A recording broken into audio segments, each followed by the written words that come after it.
সময় স্রোতের আপন বেগে মোরা দাঁড়াইয়া আসি সীমানার একবারে। কখনো কখনো মনে হইয়াছে দিবারাত্র কাটিল একইভাবে। সময়ের ফাঁকে দেখিতে পাইলাম না বড় হইয়াছে সে কিভাবে।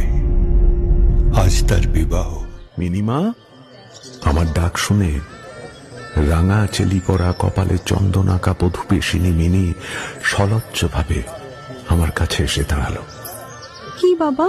তাকে দেখে রহমত কাবুলিওয়ালা প্রথমটা থতমত খেয়ে গেল। তাদের সেই পুরনো আলাপ আর জমল না। কাবুলিওয়ালা, ও কাবুলিওয়ালা, এই নাও প্রসাদ খাও। वो क्या है? তুমি দেখছি কিছুই জানো না। তোমার ঠাকুর নেই? अच्छा अल्लाह। তোমার ঠাকুরের নাম আল্লাহ, হ্যাঁ। আমার ঠাকুরের নাম ঠাকুর। আমার সেই দিনটার কথা মনে পড়ে গেল।